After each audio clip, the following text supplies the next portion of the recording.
दोस्तों आप सभी का स्वागत है हमारे इस प्यारे से यूट्यूब चैनल VSR अड्डा पे। तो दोस्तों मैं विवेक सर आप सभी के लिए वीकली करंट अफेयर लेकर आया हूँ जो कि 16 मार्च से 22 मार्च तक का है। वैसे स्टूडेंट जो अभी तक एक सप्ताह तक डेली करंट अफेयर नहीं देख रहे थे उनके लिए बहुत फायदेमंद होने वाला है, ठीक है। तो सेशन को आप पूरा देखना, बीच में बिल्कुल भी आप स्किप मत करना, ठीक है। और ये जो करंट अफेयर है आपका, चाहे तो आप यूपीएससी का तैयारी कर रहे हो, बीपीएससी ट्री का, रेलवे का, एसएससी का, बैंक का, या कोई भी स्टेट पीसीएस का कर रहे हो, या बिहार दरोगा का कर रहे हो, बिहार पुलिस का कर रहे हो, कोई भी एग्जाम का तैयारी कर रहे हो, हर जगह ये आपको करंट अफेयर फायदेमंद होने वाला है। तो आज का जो सेशन है बहुत ही बेहतरीन सेशन है। तो मैं बोलना चाहूंगा आपसे, रिक्वेस्ट भी करूंगा, अगर आपको छोड़ कर जाना है सेशन अभी चले जाओ, नहीं तो लास्ट तक जरूर बने रहना। इसमें से 2-3 सवाल तो आप खुद ही बोलोगे सर ये एग्जाम में आएगा ही आएगा, ठीक है। अगर आप पहली बार हमारे चैनल पर आ रहे हो तो आपको फ्री का वीडियो अगर चाहिए, फ्री का पीडीएफ चाहिए आपको, तो आप कुछ मत करना, गूगल प्ले स्टोर पे जाना और इस VSR अड्डा को डाउनलोड कर लेना, ठीक है। और शुरुआत करने से पहले आज का बेहतरीन कोट लेते हैं कि आत्मविश्वास ही सफलता की पहली सीढ़ी। जी हाँ मेरे दोस्तों, अगर आपके अंदर सेल्फ कॉन्फिडेंस है तो आप हर जंग जीत जाएंगे। नहीं तो कहा जाता है कि युद्ध है हथियारों से नहीं, आत्मविश्वास से जीती जाती है। आपके अंदर का सेल्फ कॉन्फिडेंस नहीं है, आपको गोली हाथ में दे दिया जाए, राइफल हाथ में दे दिया, फिर भी आप चला नहीं पाओगे, आपका हाथ कांपने लगेगा, क्योंकि आपका सेल्फ कॉन्फिडेंस लूज रहेगा। तो इसलिए आत्मविश्वास खुद पे जरूर रखें। आप हमसे फेसबुक पे, टेलीग्राम पे, इंस्टाग्राम पे, तीनों जगह आप हमें VSR अड्डा से जुड़ सकते हैं। और यूट्यूब चैनल तो आप देख ही रहे हैं अभी। अगर पहली बार आए हैं तो प्लीज़ इस चैनल को लाइक करें, सब्सक्राइब करें एंड दोस्तों के साथ जरूर शेयर करें। चलिए आज का पहला सवाल लेते हैं। मॉरिशस किस महानगर में स्थित है? मॉरिशस है वो किस महानगर में स्थित है, ठीक है। तो ये दोस्तों, ये आपका हिंद महासागर में स्थित है। कहाँ पे है ये? हिंद महासागर में स्थित है। थोड़ा सा इसके बारे में देख ले। प्रधानमंत्री नरेंद्र मोदी 2 दिवसीय मॉरिशस दौरे पर पोर्ट लुइस पहुंचे और वहां के राष्ट्रीय दिवस समारोह में मुख्य अतिथि के रूप में शामिल हुए। उन्होंने मॉरिशस को ग्लोबल साउथ का सेतु बताया और दोनों देशों की आर्थिक और रणनीतिक साझेदारी को मजबूत करने पर जोर दिया। भारत मॉरिशस में विभिन्न विकास परियोजनाओं पर सहयोग कर रहा है। मॉरिशस अफ्रीका महाद्वीप में हिंद महासागर स्थित एक द्वीपीय देश है, ठीक है। चलिए अगला सवाल अब हम देखते हैं। और ये आपका अगला सवाल है, हाल ही में किस राज्य ने मुख्यमंत्री कन्या आत्मनिर्भर योजना की शुरुआत की? तो सर ये कोई और नहीं बल्कि त्रिपुरा सरकार ने शुरू करी है। किसने शुरू किया है सर? त्रिपुरा सरकार ने। थोड़ा सा इसके बारे में देख लेते हैं। त्रिपुरा सरकार ने मुख्यमंत्री बालिका समृद्धि योजना और मुख्यमंत्री कन्या आत्मनिर्भर योजना शुरू की है। पहली योजना के तहत BPL, जिसको बोलते हैं बिलो पॉवर्टी लाइन, जिसको गरीबी रेखा से नीचे बोलते हैं, परिवारों की बालिकाओं के नाम पर 50,000 रुपये का बॉन्ड जमा होगा, जो 18 वर्ष की आयु पर 10 लाख रुपये तक बढ़ सकता है। दूसरी योजना के तहत 140 मेधावी छात्राओं को निःशुल्क स्कूटी दी जाएगी। त्रिपुरा जो पहले एक सियासत थी 1972 में राज्य बना। चलिए अगला सवाल देखते हैं। अभी हाल ही में उत्तर प्रदेश सरकार ने किस स्वतंत्रता सेनानी का बलिया में स्मारक बनाने की घोषणा की है? तो आप जानते ही होंगे, चिंटू पांडे। चिंटू पांडे के लिए, ठीक है। उत्तर प्रदेश सरकार ने बलिया में स्वतंत्रता सेनानी चिंटू पांडे के सम्मान में स्मारक बनाने की घोषणा की है। उन्हें बलिया के शेर कहा जाता था। उन्होंने 1942 के भारत छोड़ो आंदोलन में महत्वपूर्ण भूमिका निभाई। 19 अगस्त 1942 को उन्हें उनके नेतृत्व में बलिया को स्वतंत्र घोषित किया गया था और वे अंतरिम, जिसको कि इंटरिम गवर्नमेंट बोलते हैं, अंतरिम प्रशासक थे। उनका जन्म 10 मई 1865 को बलिया में हुआ था और 1946 में उनका निधन हो गया। ये था चिंटू पांडे के बारे में। चलिए अगला सवाल देखो। मैं सवाल भी करा रहा हूँ, एक चीज मैं आपको बता रहा हूँ, मैं आपको सवाल भी करा रहा हूँ और सवाल के साथ साथ मैं आपको उसका डिटेल भी बता दे रहा हूँ, ठीक है। तो इसीलिए मैं बोला था कि आज का जो सेशन है बहुत बेहतरीन होने वाला, बीच में इसको बिल्कुल मत स्किप करना, ठीक है। अभी हाल ही में आहार 2025 के कौन से संस्करण को प्रदर्शित किया गया? तो ये कौन सा संस्करण था? तो सर ये आपका 39वें संस्करण था। अपेडा ने नई दिल्ली के भारत मंडपम में आयोजित आहार 2025 के 39वें संस्करण में भारत की कृषि प्रसंस्कृत खाद्य उत्पादों में उत्कृष्टता प्रदर्शित की। इस प्रदर्शनी का उद्देश्य भारतीय खाद्य प्रसंस्करण उद्योगों को वैश्विक मंच पर लाना, निर्यात बढ़ाना और खाद्य सुरक्षा व नवाचार को प्रोत्साहित करना था। अपेडा वाणिज्य और उद्योग मंत्रालय के तहत कार्यरत एक शीर्ष निकाय है। चलिए नेक्स्ट, नदियों के लिए अंतर्राष्ट्रीय कार्रवाई दिवस कब मनाया जाता है? तो सर ये हर साल 14 मार्च को अंतर्राष्ट्रीय कार्रवाई दिवस मनाया जाता है नदियों के लिए। हर साल 14 मार्च को अंतर्राष्ट्रीय कार्रवाई दिवस नदियों के संरक्षण के लिए मनाया जाता है, जिससे नदी क्षरण, जलवायु परिवर्तन, बांध निर्माण और प्रदूषण के प्रभाव पर जागरूकता बढ़े। 1997 में ब्राजील के कुरितिबा में हुए अंतर्राष्ट्रीय सम्मेलन में इसकी शुरुआत हुई थी। इस वर्ष इसकी 28वीं वर्षगांठ इंटरनेशनल रिवर संगठन द्वारा समन्वित की जा रही है। 2024 की थीम हमारी नदियाँ हमारा भविष्य रखी गई है। इस बार देखो आ सकता है कि नदियों के लिए अंतर्राष्ट्रीय कार्रवाई के लिए कौन सा थीम रखा गया है? तो हमारी नदियाँ हमारा भविष्य।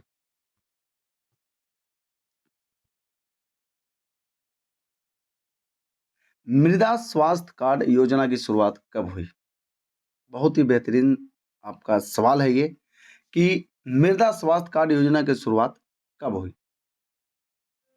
दोस्तों ये 2015 में हुई थी। थोड़ा-सा इसके बारे में अब हम देख लेते हैं कि भारतीय मृदा और भूमि उपयोग सर्वेक्षण, जिसको कि एसएलयूसी सुलूसी भी बोलते हैं, मृदा स्वास्थ्य बोर्ड एचएससी डेटा का उपयोग कर भू-स्थानिक तकनीकों से डिजिटल मृदा उर्वरता मानचित्र तैयार कर रहा है। महाराष्ट्र के 34 जिलों के 351 गांवों के लिए ऐसे मानचित्र बनाए गए हैं जो मिट्टी की पोषक संरचना और स्वास्थ्य की विस्तृत जानकारी देते हैं। यह किसानों को संतुलित उर्वरक उपयोग में मदद करता है। चलिए अगला सवाल है, गैर कानूनी गतिविधि रोकथाम अधिनियम, जिसको कि यूएपीए, गैर कानूनी गतिविधि रोकथाम अधिनियम को कब पारित किया गया था? ये कब पारित किया गया था? तो सर 1967 में किया गया था। ठीक है, थोड़ा सा इसके बारे में देख लेते हैं। भारत सरकार ने जम्मू और कश्मीर इतिहादुल मुस्लिम, जिसको जेकेआईएम और अवामी एक्शन कमेटी एएसी को ईवीपी 1967 की धारा 3A के तहत 5 साल के लिए विधि विरुद्ध संगठन घोषित किया है। इन पर अलगाववाद, आतंकवाद के समर्थन और सार्वजनिक अशांति भड़काने का आरोप है। यूएपीए संशोधन 2019 के तहत सरकार किसी संगठन या व्यक्ति को आतंकवादी घोषित कर सकती है। आरोपी गृह सचिव के समक्ष 45 दिन में अपील कर सकता है। ठीक है, चलिए नेक्स्ट है, अभी हाल ही में भारत ने एलसीए तेजस एयरफोर्स मार्क 1 प्रोटोटाइप से किस मिसाइल का सफल परीक्षण किया है? किस मिसाइल का किया है? तो है आपका अस्त्र बीबी राम। चलिए इसके बारे में देखते हैं। भारतीय एरोनॉटिकल डेवलपमेंट एजेंसी एडीए ने स्वदेशी अस्त्र वीवी राम मिसाइल का सफल परीक्षण किया, जिसे तेजस एलसीए मार्क 1 प्रोटोटाइप से ओडिशा के चांदीपुर तट पर दागा गया। डीआरडीओ द्वारा विकसित इस मिसाइल की मारक क्षमता 100 किलोमीटर से अधिक है। परीक्षण में इसकी सटीकता और क्षमताओं को साबित किया गया, जिससे भारत की वायु रक्षा प्रणाली मजबूत होगी। अभी हाल ही में भारत ने किस देश के साथ मुक्त व्यापार समझौते एफटीए के लिए वार्ता शुरू की है? किसके साथ की है सर? तो वो है आपका न्यूजीलैंड। भारत और न्यूजीलैंड ने एक व्यापक मुक्त व्यापार समझौते एफटीए के लिए औपचारिक वार्ता शुरू की, जिससे द्विपक्षीय व्यापार और आर्थिक सहयोग मजबूत होगा। 16 मार्च 2025 को नई दिल्ली में वाणिज्य मंत्री पीयूष गोयल और न्यूजीलैंड के व्यापार मंत्री टॉड मैकले ने इसकी घोषणा की। वित्त वर्ष 2024-25 में भारत का न्यूजीलैंड को निर्यात 21.49% से बढ़कर $496 मिलियन और आयात 78.72% से बढ़कर $463 मिलियन हो गया है, जिसके व्यापार घाटा मात्र $33 मिलियन रहा है, $33 मिलियन मात्र रहा है। अभी हाल ही में गूगल ने अपनी किस ओपन एआई मॉडल की नई श्रृंखला को लॉन्च किया है? हाल ही में कौन सा है? तो वो है सर आपका जेमा 3। जैसे आप देखते होंगे ना, जैसे गूगल खोलते होंगे तो जेमनी करके लिख के आता होगा, तो ये उसी का एआई मॉडल है। गूगल ने हाल ही में जेमा 3 लॉन्च किया है, जो इसके हल्के और उन्नत ओपन एआई मॉडल श्रृंखला का हिस्सा है। यह स्मार्टफोन, लैपटॉप और अन्य कंप्यूटिंग डिवाइसों पर कुशलतापूर्वक काम करने के लिए डिजाइन किया गया है। जेमिनी 2.0 तकनीक पर आधारित यह मॉडल कम विलंबता के साथ जीपीयू और टीपीयू पर सुचारू रूप से कार्य करता है। यह मल्टी मॉडल इनपुट प्रोसेसिंग में सक्षम है। अगला है 15वीं हॉकी इंडिया सीनियर महिला राष्ट्रीय चैंपियनशिप 2025 किसने जीती? तो सर ये हॉकी टीम झारखंड ने जीती। हॉकी झारखंड ने 15वीं हॉकी इंडिया सीनियर महिला राष्ट्रीय चैंपियनशिप 2025 जीत ली। फाइनल में हरियाणा को पेनल्टी शूटआउट में 4-3 से हराया। मैच 12 मार्च 2025 को पंचकुला में हुआ और निर्धारित समय तक 1-1 से बराबर था। यह झारखंड का पहला सीनियर महिला खिताब है। मिजोरम ने महाराष्ट्र को हराकर तीसरा स्थान हासिल किया। झारखंड ने सेमीफाइनल में मिजोरम और हरियाणा ने महाराष्ट्र को हराया था। चलिए, अपार APAR automated permanent academic account registry का उद्देश्य है। क्या उद्देश्य है सर इसका? है one nation one student ID, automated permanent academic account registration, जिसको कि अपार बोलते हैं। अपार आईडी छात्र रिकॉर्ड को मानकीकृत करने और शैक्षणिक स्तरों के बीच सूक्ष्म बदलाव सुनिश्चित करने के लिए राष्ट्रीय शिक्षा नीति 2020 के तहत शुरू की गई। यह one nation one student ID प्रणाली के तहत 12 अंकों की विशिष्ट आईडी प्रदान करती है और डिजी लॉकर व एकेडमिक बैंक ऑफ क्रेडिट से जुड़ी है। अगला है, अभी हाल ही में सरकार ने किस विभाग के द्वारा 5G इनोवेशन हैकाथॉन 2025 की घोषणा की है? किसके द्वारा? तो वो है सर आपका दूरसंचार विभाग के द्वारा। डायरेक्ट देखो, दूरसंचार विभाग जिसको कि डॉट बोलते हैं, डॉट ने 5G इनोवेशन हैकाथॉन 2025 की घोषणा की, जो 6 महीने तक चलेगा। इसका उद्देश्य 5G तकनीक से सामाजिक व औद्योगिक समस्याओं को समाधान विकसित करना है। यह हैकाथॉन छात्रों, स्टार्टअप्स और पेशेवरों के लिए है, जिसमें मेंटरशिप, फंडिंग और 100+ 5G उपयोग कैश लैब तक पहुंच मिलेगी। एआई नेटवर्किंग, 5G प्रसारण, स्मार्ट स्वास्थ्य, औद्योगिक स्वचालन, कृषि, D2M और क्वांटम संचार जैसे क्षेत्रों पर फोकस रहेगा। आतंकवाद प्रतिघात व ADMM प्लस विशेषज्ञ कार्य समूह की बैठक का आयोजन कहाँ किया जाएगा? कहाँ पे किया जाएगा सर ये? तो ये आपका नई दिल्ली में किया जाएगा। कहाँ पे किया जाएगा सर? आपका नई दिल्ली में। आसियान रक्षा मंत्रियों के सम्मेलन प्लस ADMM प्लस के विशेषज्ञ कार्य समूह, जिसको कि EWG बोलते हैं, की 14वीं बैठक 19 से 20 मार्च 2025 को नई दिल्ली में होगी। ऑलरेडी हो चुकी है, जिसकी सह अध्यक्षता भारत और मलेशिया करेगी। यह पहली बार जब भारत इस समूह की सह अध्यक्षता करेगा। बैठक में 10 आसियान देशों, 8 संवाद सहयोगियों, तिमोर लेस्ते और आसियान सचिवालय के प्रतिनिधि भाग लेंगे। रक्षा सचिव रमेश कुमार सिंह उद्घाटन भाषण देंगे। अगला सवाल देख लेते हैं। वित्तीय वर्ष 2025-26 हुए में मूडीज ने भारत की जीडीपी ग्रोथ रेट का अनुमान कितना लगाया है? कितना लगाया है सर? तो ये आपका 6.5% लगाया है। कितना लगाया है सर? 6.5% लगाया है। मूडीज ने फाइनेंशियल ईयर 2025-26 में भारत की आर्थिक वृद्धि में 6.5% से अधिक रहने का अनुमान लगाया है, जो फाइनेंशियल ईयर 2024-25 के 6.3% अनुमान से अधिक है। यह वृद्धि पूंजीगत व्यय, कर कटौती और संभावित व्यय दर कटौती से प्रेरित होगी।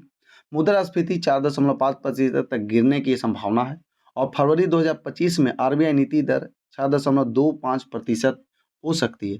हालांकि असुरक्षित खुदरा ऋण और माइक्रो फाइनेंस में तनाव से बैंकिंग परिसंपत्ति गुणवत्ता प्रभावित हो सकती है। नेक्स्ट है, रायसीना डायलॉग 2025 का उद्घाटन किसने किया? बहुत बेहतरीन सवाल है।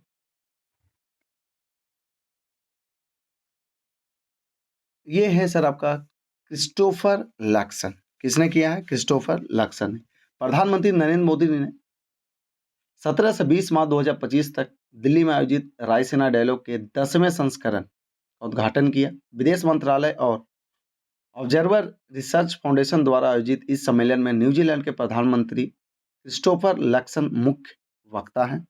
125 देशों के 3,500 से अधिक प्रतिनिधि, जिनमें 20 देशों के विदेश मंत्री शामिल हैं, भाग ले रहे। थीम है Kaal Chakra people, peace and planet. PM Surya Ghar Muft बिजली योजना की शुरुआत कब हुई थी? बहुत बेहतरीन सवाल। कब हुई थी सर? ये हुई थी सर 13 फरवरी 2024 को। कब हुई थी? 13 फरवरी 2024 को। थोड़ा सा इसके बारे में देख लेते हैं। पीएम सूर्य घर योजना ने 10 मार्च 2025 तक 10 लाख घरों में सौर ऊर्जा प्रणाली स्थापित कर दुनिया की सबसे बड़ी घरेलू और पहल के रूप में ऐतिहासिक उपलब्धि हासिल की। 47.3 लाख आवेदनों में से 6.13 लाख लाभार्थियों को 4,770 करोड़ रुपए की सब्सिडी दी गई और 3.3 लाख 10,000 ऋण आवेदनों में से 1,58,000 स्वीकृत हुए। योजना से बिजली बिलों में बचत, कार्बन उत्सर्जन में कमी और हरित ऊर्जा को बढ़ावा मिला है। फिट इंडिया मूवमेंट की शुरुआत कब से है सर? तो कब हुई थी, मतलब इसका शुरुआत कब से, फिट इंडिया मूवमेंट की शुरुआत कब हुई? आप इसको ऐसे कर लो, कब हुई, ठीक है। कब हुई है इसका शुरुआत? तो सर इसका शुरुआत 29 अगस्त 2019 को हुआ था। नई दिल्ली के जवाहरलाल नेहरू स्टेडियम में 16 से 18 मार्च 2025 तक फिट इंडिया कार्निवल आयोजित किया जा रहा है, जिसका उद्देश्य नागरिकों को स्वस्थ और सक्रिय जीवन शैली अपनाने के लिए प्रेरित करता है। यह फिट इंडिया मूवमेंट के तहत हो रहा है, जिसकी शुरुआत प्रधानमंत्री नरेंद्र मोदी ने 29 अगस्त 2019 को की थी। कार्निवाल में खेलो इंडिया पैरा गेम्स 20 से 27 मार्च के शुभांकर लोगो और गान का अनावरण होगा। हाल ही में डिजिटल परिवर्तन पुरस्कार 2025 से किसे सम्मानित किया गया? तो वो है आपका आरबीआई। देखो, अगर आप मेरा करंट अफेयर का वीडियो देखे होंगे ना, तो अभी तक जो मैं 20वां सवाल अभी करवा रहा हूँ ना, इसमें से 15 सवाल तो वही सवाल है जो मैं डेली क्लास में आपका डेली करंट अफेयर लेकर आता हूँ, उसमें मैं ऑलरेडी करवाता हूँ, ठीक है। तो चाहो तो अगर आप डेली भी देख लोगे तब भी काम चल जाएगा। अगर डेली नहीं देख पाते हो, सपोज आप वर्किंग प्रोफेशनल हो, कोई आप काम करते हो, कहीं पे जॉब करते हो, आपको डेली नहीं देखने का मौका मिलता, तो आप चाहो तो मेरा वीकली करंट अफेयर भी देख सकते हो, उसमें मैं पूरा कवर अप कर लेता हूँ।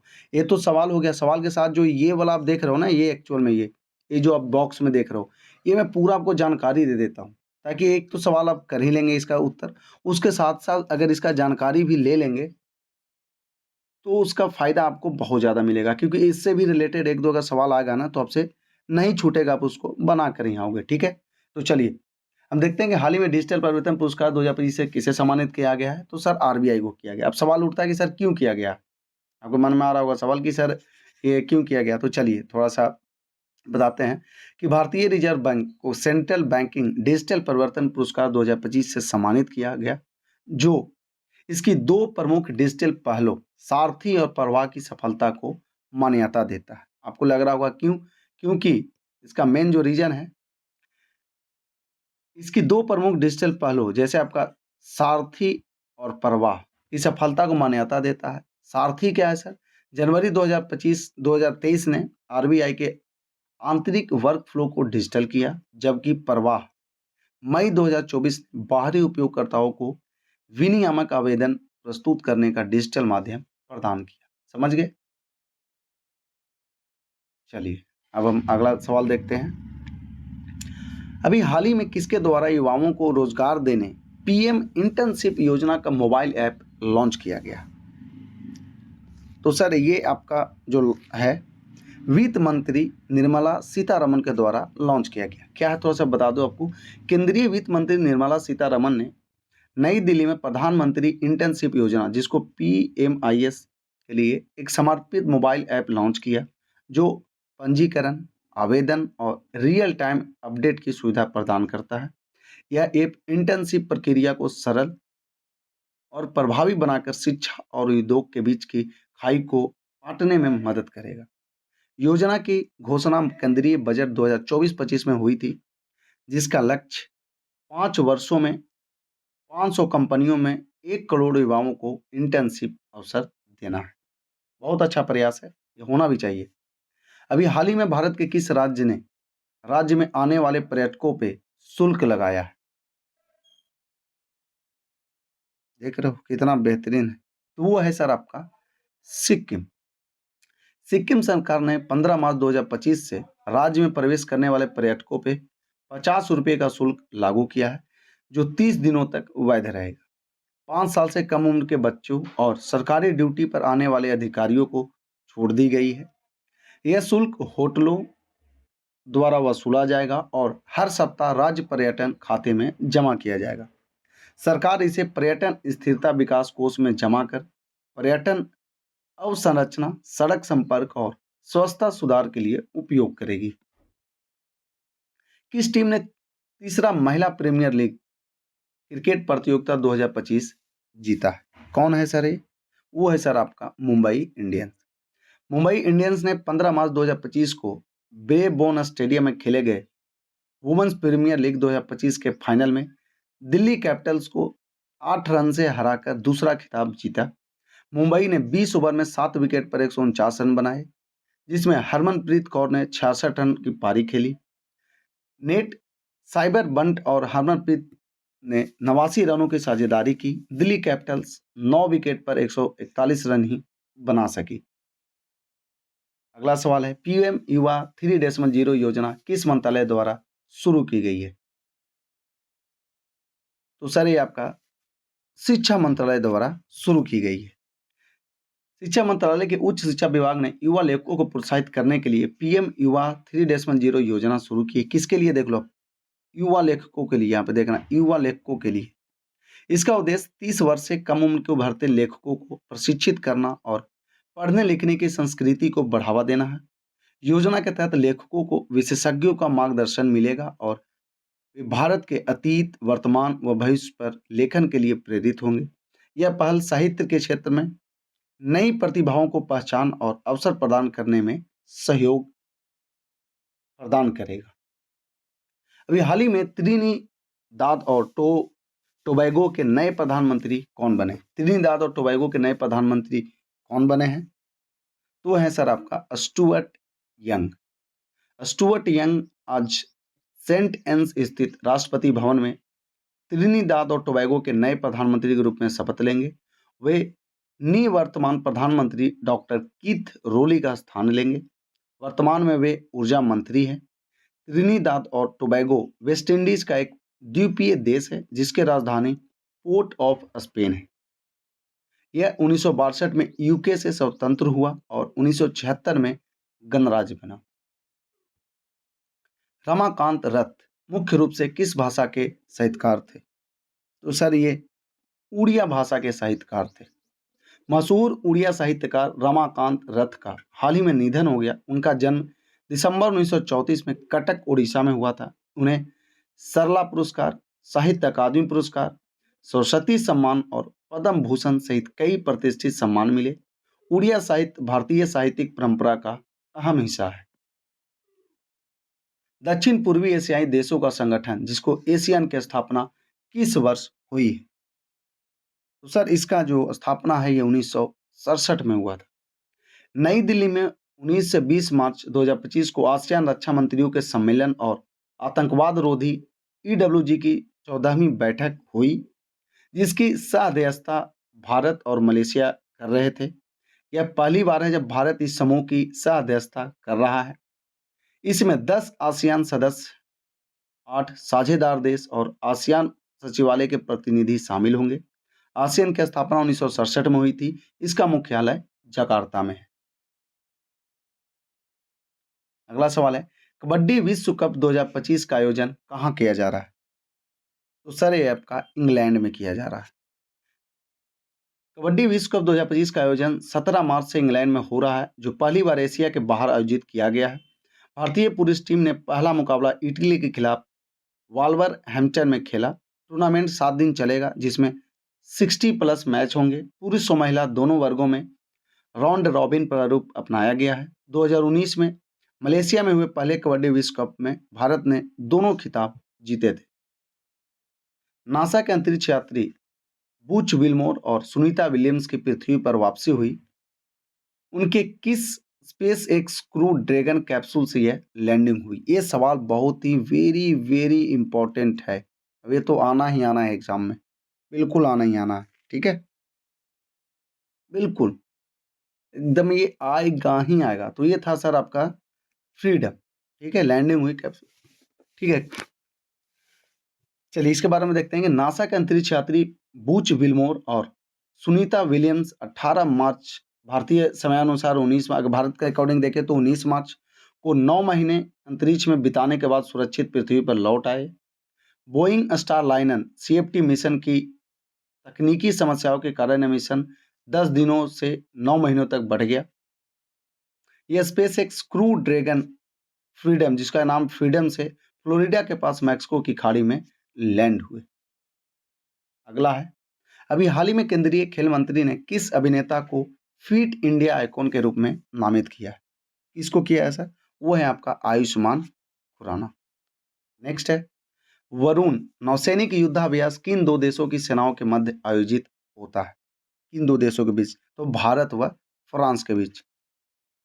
भारत और फ्रांस के बीच द्विपक्षीय नौसेना अभ्यास वरुण का 23वां संस्करण 19 से 22 मार्च 2025 तक आयोजित होगा।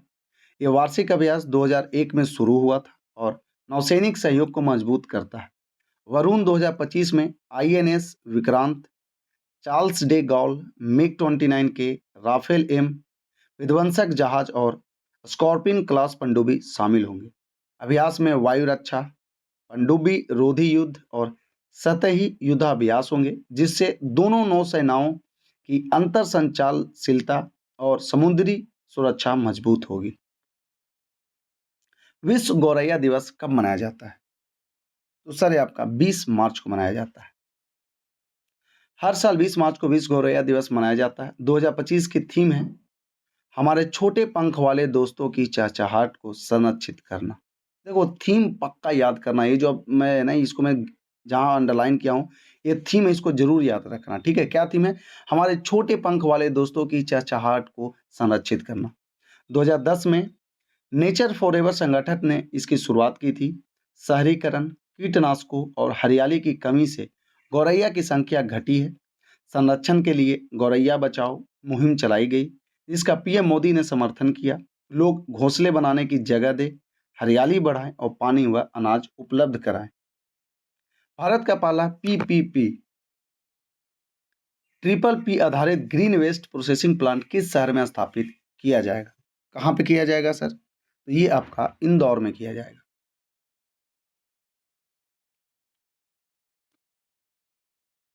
अभी हाल ही में होलबर्ग पुरस्कार किसे दिया गया? तो ये सर आपका गायकी चक्रवर्ती स्पिवाक को दिया गया। गायत्री स्पिवाक को 2025 का होलबर्ग पुरस्कार सत्ता और ज्ञान की संरचनाओं की आलोचना, निरक्षरता उन्मूलन और उत्तर औपनिवेशिक अध्ययन, नारीवाद व उपनिवेशवाद पर प्रभावशाली कार्य के लिए दिया गया है। नॉर्वेजियन सरकार द्वारा स्थापित यह पुरस्कार अकादमिक क्षेत्र में नोबेल के समकक्ष माना जाता है और इसके तहत $5,40,000 की राशि दी जाती है। क्वाड समूह की अभी हाल ही में कहाँ पर कार्यशाला का आयोजन किया गया? क्वाड देख रहे हो ना, क्वाड बहुत बेहतर। इसमें थोड़ा डिटेल में आपको बता देता हूँ। तो कहाँ पे कार्यशाला का आयोजन किया गया? तो सर नई दिल्ली में किया गया। ठीक है, नई दिल्ली में 17 से 19 मार्च तक क्वाड कार्यशाला आयोजित हुई, जिसमें भारत, अमेरिका, जापान, ऑस्ट्रेलिया और 15 अन्य देशों के प्रतिनिधियों ने भाग लिया। इसका उद्देश्य महामारी की तैयारियों को मजबूत करना, समन्वित प्रतिक्रिया सुनिश्चित करना और वन हेल्थ की अवधारणा को लागू करना था। क्वाड बोले तो क्वाड्रिलेटरल सिक्योरिटी डायलॉग एक रणनीतिक समूह है। अभी हाल ही में उत्तर प्रदेश सरकार द्वारा किस जनपद में मॉडल गांव बनाने का अभियान शुरू किया गया। कौन सा जनपद में? तो सर ये अयोध्या जनपद में। अयोध्या जनपद के 1147 गांवों को मॉडल गांव बनाने का अभियान शुरू हुआ है, जिसकी शुरुआत तारून ब्लॉक के महान मऊ गांव से हुई। यह योजना 772 ग्राम पंचायतों को कवर करती है और गांवों की कनेक्टिविटी, स्वच्छता, अपशिष्ट प्रबंधन और बुनियादी सुविधाओं में सुधार पर केंद्रित है। मॉडल गांव में स्वच्छता, शिक्षा, स्वास्थ्य, सतत विकास, रोजगार और डिजिटल कनेक्टिविटी को प्राथमिकता दी जाएगी, जिससे ग्रामीण जीवन की गुणवत्ता और सामाजिक आर्थिक विकास को बढ़ावा मिलेगा। विव एक्स 2025 किस मंत्रालय द्वारा शुरू किया गया है? तो सर ये केंद्रीय सूचना व प्रसारण मंत्रालय के द्वारा शुरू किया गया है। विश्व कविता दिवस कब मनाया जाता है? कब मनाया जाता है सर? तो हर साल 21 मार्च को मनाया जाता है। विश्व कविता दिवस हर साल 21 मार्च को कविता के महत्व को सम्मान देने के लिए मनाया जाता है। इसका उद्देश्य नए लेखकों को प्रोत्साहित करना, कविता लेखन, पठन और प्रकाशन को बढ़ावा देना और छोटे प्रकाशकों को समर्थन देना। इस दिन सरकारी संस्थाएं, शिक्षक और कवि विभिन्न कार्यक्रमों का आयोजित करते हैं अपने विद्यालयों में। फ्री स्पीच इंडेक्स में वैश्विक स्तर पर भारत का रैंकिंग क्या है? फ्री स्पीच इंडेक्स में तो ये आपका 24वां रैंक है। अमेरिकी think tank the future of free speech के वैश्विक सर्वेक्षण में भारत को 23 देशों में 24वां स्थान मिला, जिसका फ्री स्पीच इंडेक्स स्कोर है 62.6 रहा। यह सर्वे अक्टूबर 2024 में हुआ और report who in the world supports free speech शीर्षक से प्रकाशित हुई। नॉर्वे 87.1 और डेनमार्क 87.0 शीर्ष पर रहे, जबकि भारत में जनता का समर्थन अधिक, लेकिन कानूनी संरक्षण कमजोर पाया गया। पत्रकारिता में उत्कृष्टता के लिए 19वें रामनाथ गोयनका पुरस्कार 2025 के विजेताओं को किसने पुरस्कार प्रदान किया? किसने किया सर? तो राष्ट्रपति द्रौपदी मुर्मू ने। आज तक की मृदुलका झा को 2025 का रामनाथ गोयनका पुरस्कार हरियाणा के युवाओं के डंकी मार्ग के जरिए अमेरिका में अवैध प्रवेश की रिपोर्टिंग के लिए मिला। यह पुरस्कार इंडियन एक्सप्रेस समूह द्वारा 2025 में स्थापित किया गया था और डिजिटल, प्रिंट व प्रसारण पत्रकारिता में उत्कृष्टता के लिए दिया जाता है। राष्ट्रपति द्रौपदी मुर्मू ने विजेताओं को प्रशस्ति पत्र, ट्रॉफी और 1 लाख का नगद पुरस्कार प्रदान किया। विजन 2020 इंडिया अभियान के सद्भावना राजदूत के रूप में किसे नियुक्त किया गया? तो सर कृष्णमाचारी श्रीकांत को नियुक्त किया गया। पूर्व भारतीय क्रिकेट कप्तान कृष्णमाचारी श्रीकांत को विजन 2020 इंडिया का सद्भावना राजदूत नियुक्त किया गया, जिसका उद्देश्य भारत में रोके जा सकने वाले अंधत्व को समाप्त करना है। चेन्नई स्थित शंकर नेत्रालय में इस घोषणा के लिए विशेष कार्यक्रम आयोजित हुआ। भारत में 4.6 मिलियन लोग पूरी तरह नेत्रहीन हैं और 70 मिलियन से अधिक दृष्टि समस्याओं से जूझ रहे हैं, जिनमें से 80% मामले रोके या ठीक किए जा सकते हैं। भारत नवाचार शिखर सम्मेलन टीबी उन्मूलन के लिए अग्रणी समाधान का आयोजन हुआ। कहाँ पे हुआ सर? ये आपका नई दिल्ली में हुआ। नेक्स्ट है, अभी हाल ही में ब्रिटेन सरकार की ओर से लाइफ टाइम अचीवमेंट अवार्ड किस भारतीय अभिनेता को दिया गया? तो सर ये आपको चिरंजीवी को दिया गया। ये आपका आज का आखिरी सवाल भी है, सेकेंड लास्ट है, ठीक है। तेलुगु सिनेमा के सुपरस्टार चिरंजीवी को भारतीय सिनेमा सांस्कृतिक प्रभाव और सार्वजनिक सेवा में योगदान के लिए लाइफ टाइम अचीवमेंट अवार्ड से सम्मानित किया गया। यह सम्मान लंदन स्थित थिंक टैंक ब्रिज इंडिया ने यूके संसद के हाउस ऑफ कॉमन्स में आयोजित समारोह में प्रदान किया। 4 दशकों के कैरियर में उन्होंने 150 से अधिक फिल्मों में काम किया है और कई कलाकारों को प्रेरित किया है। अभी हाल ही में कौन अंतर्राष्ट्रीय ओलंपिक समिति के अध्यक्ष बनी है? और ये है सर आपका आज का आखिरी सवाल। इसका जो राइट आंसर है वो है आपका क्रिस्टी कोवेट्री। जिम्बाब्वे की प्रसिद्ध तैराक क्रिस्टी कोवेट्री अंतर्राष्ट्रीय ओलंपिक समिति आईओसी के अध्यक्ष बनी। 130 वर्षों में पहली महिला और पहली अफ्रीकी अध्यक्ष बनने का गौरव प्राप्त किया। उन्हें 49 वोट मिले, जबकि जुआन एंटोनियो सामरान जूनियर को 28 और सेबेस्टियन को तो 8 वोट मिले। उन्होंने निष्पक्षता, लैंगिक समानता, ओलंपिक आयोजनों की लागत में कटौती और अफ्रीकी खेल विकास को प्राथमिकता देने का संकल्प लिया। तो दोस्तों ये था आज का आपका करेंट अफेयर। अगर आपको मेरा क्लास अच्छा लगता है तो आपसे मेरा ज़्यादा कुछ नहीं, बस एक ही रिक्वेस्ट रहता है कि इस वीडियो को जितना ज़्यादा से ज़्यादा हो स्टूडेंट के पास इसको पहुंचाओ, ज़रूरतमंद के पास पहुंचाओ। देखो मैं 1 रुपया नहीं लेता हूँ, फ्री ऑफ कॉस्ट पढ़ाता हूँ बच्चों को, ठीक है? फ्री ऑफ कॉस्ट, 1 रुपया मैं नहीं लेता, ठीक है? अगर आपको फ्री का पीडीएफ भी चाहिए तो हमारा वीएस अड्डा एप्लीकेशन बना हुआ है, आप वहाँ पे जाए, वहाँ से जाके आप इसको डाउनलोड कर लें, ठीक है?